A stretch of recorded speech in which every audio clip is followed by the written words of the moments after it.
Hi friends, welcome back to our channel. 5ാം ക്ലാസ്സിൻ്റെ social science ക്ലാസ്സിലേക്ക് എല്ലാ കൂട്ടുകാർക്കും സ്വാഗതം. അപ്പോൾ നമ്മുടെ ആനുവൽ എക്സാം ഒക്കെ ആവാനായിട്ടുണ്ട്. അപ്പോൾ അതിൻ്റെ ഒരു മോഡൽ ക്വസ്റ്റ്യൻ പേപ്പർ, സമഗ്രയുടെ ഒരു മോഡൽ ക്വസ്റ്റ്യൻ പേപ്പറാണ് നമ്മൾ ഇന്നത്തെ വീഡിയോയിൽ ഡിസ്കസ് ചെയ്യുന്നത്. അപ്പോൾ നമുക്ക് നോക്കി നോക്കാം. ആദ്യത്തെ ചോദ്യം, activity 1. The following table shows some of the programmes implemented by the central and state governments and the local self governments for poverty alleviation and to reduce social inequality and their features. അപ്പോൾ താഴെ ഒരു table കൊടുത്തിട്ടുണ്ട്. അതെന്ന് വെച്ചാൽ എന്താണ്, കുറച്ച് programmes ഒക്കെ സെൻട്രലും, അതായത് സെൻട്രൽ ഗവൺമെൻറ്റും സ്റ്റേറ്റ് ഗവൺമെൻറ്റും ലോക്കൽ സെൽഫ് ഗവൺമെൻറ്റും ഒക്കെ കൂടിയിട്ട് പോവേർട്ടിയും അതുപോലെ ഇനിക്വാലിറ്റിയും ഒക്കെ കളയാൻ വേണ്ടിയിട്ട് കുറച്ച് പ്രോജക്റ്റ് കൊണ്ടുവന്നിട്ടുണ്ട്. അപ്പോൾ അതിൻ്റെ ഒരു ടേബിളാണ് താഴെ കൊടുത്തിട്ടുള്ളത്. അപ്പോൾ അത് കംപ്ലീറ്റ് അല്ല, അപ്പോൾ അത് നമുക്ക് ഫില്ല് ചെയ്യാനാണ്. അപ്പോൾ പ്രോജക്റ്റ്, ബെനിഫിഷ്യറീസ്, ഫീച്ചേഴ്സ്. ഓക്കെ, അപ്പോൾ നമുക്കതൊന്ന് ഫില്ല് ചെയ്ത് നോക്കാം. അപ്പോൾ എന്താ വരിക, ലൈഫ് മിഷൻ അതിൻ്റെ ബെനിഫിഷ്യറീസിൽ വരും all the landless homeless people with homes that have not been fully constructed and those whose existing house is not fit to live in. Okay, അപ്പോൾ അതിൻ്റെ ഫീച്ചേഴ്സ് എന്താ വരിക, to provide a safe and decent housing system, ഒരു safe ആയിട്ടുള്ളതും അതുപോലെ ഒരു decent ആയിട്ടുള്ളതുമായ ഒരു housing സിസ്റ്റത്തിന് വേണ്ടിയിട്ട്. ഈ നെക്സ്റ്റ് കൈവല്യാണ്. കൈവല്യയുടെ ബെനിഫിഷ്യറീസ് എന്ന് പറഞ്ഞാൽ for the differently abled for job seekers ആണ്. അതിൻ്റെ ഫീച്ചേഴ്സ് എന്ന് പറയുന്നത് equality of opportunity and social inclusion. അപ്പോൾ എന്താണ്, ഈക്വാലിറ്റി ഓഫ് ഓപ്പർച്യൂണിറ്റിയും അതുപോലെ തന്നെ സോഷ്യൽ ഇൻക്ലൂഷനും. ഇനി നെക്സ്റ്റ് പ്രതിഭ തീരം. അപ്പോൾ അതെന്താണ്, അതിൻ്റെ ബെനിഫിഷ്യറീസിൽ വരുന്നതാണ് children hailing from the coastal region and ഫീച്ചേഴ്സിൽ എഡ്യൂക്കേഷണൽ അഡ്വാൻസ്മെൻറ്റ്. ഇനി ജനനി ജന്മരക്ഷ, അതിൻ്റെ ബെനിഫിഷ്യറീസ് എന്താണെന്ന് വെച്ചാൽ pregnant woman and mother who belong to tribal groups. ഇനി ഫീച്ചേഴ്സ് എന്ന് പറഞ്ഞാൽ എന്താണ്, ന്യൂട്രീഷൻ പ്രൊവൈഡ് ചെയ്യാൻ.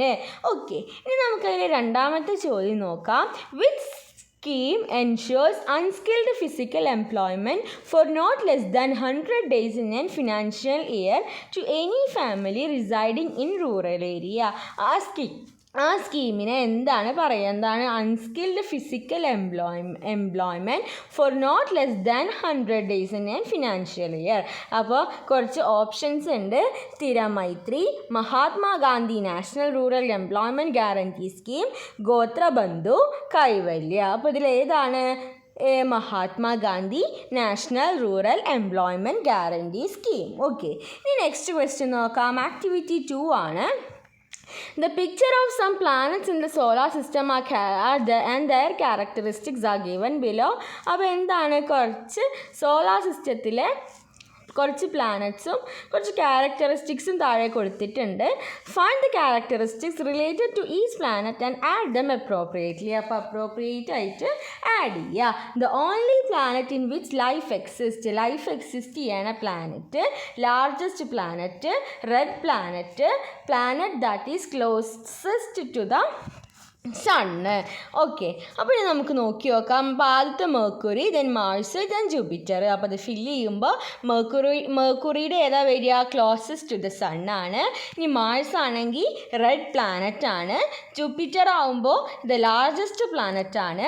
ഇനി എർത്ത് ആണെങ്കിൽ the only planet in which life exist. Okay, ഇനി നെക്സ്റ്റ് അതിലെ B question, which planet is farthest from the sun. അതേതാ, നെപ്റ്റ്യൂണ്, മാർസ്, ജൂപ്പിറ്റർ, വീനസ്. അപ്പോൾ ആൻസർ എന്ന് പറയുന്നത് ഫാർത്തസ്റ്റ് പ്ലാനറ്റ് ഏതാണ്, സണ്ണാണ്. ഫാർത്തസ്റ്റ് പ്ലാനറ്റ് ഏതാണ്, നെപ്റ്റ്യൂണാണ്. സണ്ണിൽ നിന്നും ഫാർത്തസ്റ്റ് ആണ്, അത് നെപ്റ്റ്യൂണാണ്. ഇനി അടുത്ത ചോദ്യം ആക്ടിവിറ്റി 3 ആണ്. ആക്ടിവിറ്റി 3 നോക്കാം. എന്താണ്, note the rotation and revolution of the earth depicted. അപ്പോൾ റൊട്ടേഷനും റെവല്യൂഷനും ആണ് കാണിച്ചിട്ടുള്ളത്. Write the rotation and revolution in the figures respectively.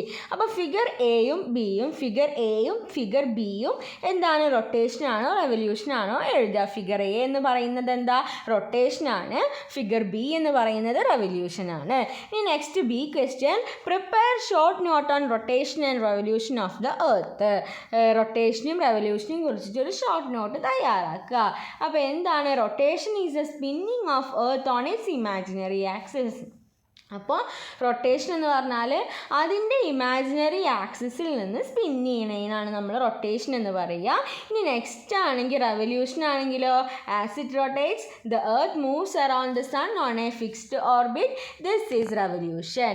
എന്താണ് ആസ് ഇറ്റ് അത് റൊട്ടേറ്റ് ചെയ്യുമ്പോൾ എർത്ത് എന്ത് ചെയ്യും, സണ്ണിന് ചുറ്റും റൊട്ടേറ്റ് ചെയ്യും. അപ്പോൾ അതിനെയാണ് നമ്മൾ റെവല്യൂഷൻ എന്ന് പറയുന്നത്.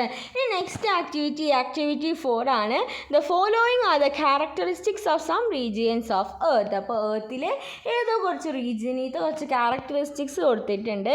Very little rainfall, sand storms, sledges pulled by dogs, igloos, scarcity of water, polar bears, seals, snowy owls, vast and plains, dry winds, haunting fishing. From the given characteristics, find and write the ones related to the polar region. അപ്പോൾ ഇതിൽ polar റീജിയനുമായി ബന്ധപ്പെട്ടിട്ട് ഏതൊക്കെയാണ് അതിനെക്കുറിച്ചിട്ട് എഴുതാനാണ്. അപ്പോൾ നമുക്ക് എന്തൊക്കെ എഴുതാൻ പറ്റും? Sledges pulled by dogs, igloos, polar bears, seals, snowy owls, haunting, fishing. അപ്പോൾ ഇതൊക്കെ എന്താണ്, പോളാർ റീജിയനുമായി ബന്ധപ്പെട്ടിട്ടുള്ളതാണ്. ഇനി എന്താ, write two environmental conservation activity you can do to mitigate climate change. അപ്പോൾ ഈ ക്ലൈമറ്റ് ചേഞ്ചിനെ മിറ്റിഗേറ്റ് ചെയ്യാൻ വേണ്ടിയിട്ട് നമുക്ക് ചെയ്യാവുന്ന ഏതെങ്കിലും 2 എൻവയോൺമെൻറ്റൽ കൺസർവേഷൻ ആക്ടിവിറ്റി എഴുതി കൊടുക്കുക. ഇനി നെക്സ്റ്റ് ക്വസ്റ്റ്യൻ, 5ാമത്തെ ക്വസ്റ്റ്യൻ ആണ്. Observe the indications related to road safety, write the meaning of each of the given road safety indications. അപ്പോൾ കുറച്ച് റോഡ് സേഫ്റ്റി ഇൻഡിക്കേഷൻസ് കൊടുത്തിട്ടുണ്ട്. അപ്പോൾ ഇതിൻ്റെയൊക്കെ മീനിങ് എന്താണെന്ന് വെച്ചാൽ അത് എഴുതുക. അപ്പോൾ 1ാമത്തെ 2ാമത്തെ നമുക്ക് നോക്കി നോക്കാം. 1ാമത്തെ എന്താണ്, നോ സൈക്ലിംഗ്. ഇനി 2ാമത്തെ ആണെങ്കിലോ, പെഡസ്ട്രെയിൻസ് നോട്ട് അലൗഡ്, കാൽനട യാത്രക്കാർ പാടില്ല. ഇനി 3ാമത്തെ നോ പാർക്കിംഗ് ആണ്. ദെൻ 4ാമത്തെ എന്താ, സ്കൂളുള്ള സ്ഥലമാണ്, കെയർഫുള്ളായി പോകണം.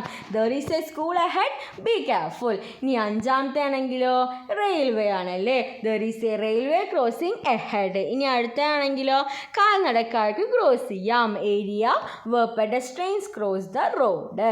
ഇനി നെക്സ്റ്റ് എന്താ, write the 2 rules that you are familiar with your every day life. അപ്പോൾ 2 റൂൾസ്, നമ്മൾ ഡെയിലി ലൈഫിൽ നമ്മൾ ചെയ്യുന്ന റൂൾസ് 2 എന്ത് ചെയ്താൽ, traffic rules, right to education act. 2 മാർക്കിൻ്റെ ക്വസ്റ്റ്യനാണ്. സോ 2 മാർക്ക് 2 പോയിൻറ്റ്സ് മതി. ഇനി നെക്സ്റ്റ് ആക്ടിവിറ്റി 6 ആണ്. Neenu is preparing posters to be displayed in the procession to spread the message of children rights protection. Can you write 2 messages to be included to the poster to help Neenu. അപ്പോൾ എന്ത് ചെയ്യണം, Neenu poster prepare ചെയ്തുകൊണ്ടിരിക്കുകയാണ്. To display in the procession to spread the message of child, കുട്ടികളുടെ സംരക്ഷണത്തിനെ കുറിച്ചിട്ട്, അവരുടെ റൈറ്റ്സിനെ കുറിച്ചിട്ട് Neenu poster തയ്യാറാക്കുകയാണ്. അപ്പോൾ അതുമായി റിലേറ്റ് ചെയ്ത് 2 പോസ്റ്റർ തയ്യാറാക്കുക. ഓക്കെ. ഇനി അതിലെ B question, apart from the Supreme Court and district court there are various types of court functioning in our country, complete the hierarchy of court. അപ്പോൾ കോർട്ടിൻ്റെ ഹൈറാർക്കിയാണ്. അപ്പോൾ ഏറ്റവും അടിയിൽ സെഷൻ കോർട്ട് വരും, പിന്നെ ഏതാണ് ഡിസ്ട്രിക്ട് കോർട്ട് വരും, പിന്നെ അതിനും മേലെ ഹൈക്കോർട്ട്, then ഏറ്റവും മേലെ സുപ്രീം ആയിട്ട് ദ സുപ്രീം കോർട്ട്. ഓക്കെ. ഇനി അതിൽ തന്നെ ഒരു ക്വസ്റ്റ്യനും കൂടി ഉണ്ട്. Which day is observed as World Child Right Day. ഏത് ഡേ ആണ്? November 20 നമ്മൾ വേൾഡ് ചൈൽഡ് റൈറ്റ് ഡേ ആയിട്ട് നമ്മൾ സെലിബ്രേറ്റ് ചെയ്യുന്നത്, ഒബ്സർവ് ചെയ്യുന്നത്. ഇനി നമുക്ക് നെക്സ്റ്റ് ആക്ടിവിറ്റി നോക്കാം. ആക്ടിവിറ്റി 7 ആണ്. Pollution of water bodies endangers the survival of living organisms. The government implemented various schemes to protect and maintaining the existing water sources. Read the list given below and fill in the missing parts. അപ്പോൾ പ്രോജക്റ്റും ഇംപ്ലിമെൻറ്റേഷനും. അപ്പോൾ നമ്മൾ എന്ത് ചെയ്യണമെന്ന് വെച്ചാൽ ഈ table complete ചെയ്യണം. അപ്പോൾ നമുക്ക് നോക്കി നോക്കാം. പ്രോജക്റ്റ് ഇനി ഞാൻ ഒഴുകട്ടെ, അതിൻ്റെ ഇംപ്ലിമെൻറ്റേഷൻ ആരാണ്? ഹരിത കേരള മിഷൻ. ഇനി എന്താ? മലിനമുക്ത നവകേരളം, അതെന്താ? Department of locals of government. ഇനി ജൽ ജീവൻ മിഷൻ ആണെങ്കിൽ ഗവൺമെൻറ് ഓഫ് ഇന്ത്യയുടെ ആണ്. ഇനി എന്താ? Thelineerozhukum Navakeralam, department of local self government. Okay. Next അതിലെ B question, only a very small amount of world's total water supply is fresh water. It is responsible of each of us to conserve this precious water. What are the various method that can be adopted to ensure water conservation. അപ്പോൾ നമ്മൾ text ബുക്കിൽ ഒരുപാട് points ഉണ്ട് conservation of വാട്ടറുമായി ബന്ധപ്പെട്ടിട്ട്. അപ്പോൾ അതിലേതെങ്കിലും 2 points എഴുതാം. Okay, എന്താണ് ഇവിടെ കൊടുത്തിട്ടുണ്ട്? Rain pits, rain water harvesting, buds and mulching. അപ്പോൾ ഇതൊക്കെ നമുക്ക് ചെയ്യാനായിട്ട് പറ്റും. ഇനി നെക്സ്റ്റ് എന്താണ്? 2 main monsoon season in Kerala which are they? ഏതൊക്കെയാണ്? സൗത്ത് വെസ്റ്റ് മൺസൂൺ അഥവാ കാലവർഷം, നോർത്ത് ഈസ്റ്റ് മൺസൂൺ അഥവാ തുലാവർഷം. ഓക്കെ, അപ്പോൾ ഇത്രയും ക്വസ്റ്റ്യൻസ് ആണ് നമുക്ക് ഈ മോഡൽ ക്വസ്റ്റ്യൻ പേപ്പറിൽ ഡിസ്കസ് ചെയ്യാനായിട്ടുള്ളത്. അപ്പോൾ ഈ പറഞ്ഞ കാര്യങ്ങൾ കൂട്ടുകാർക്ക് യൂസ്ഫുൾ ആയെന്ന് വിചാരിക്കുന്നു. Thanks for watching.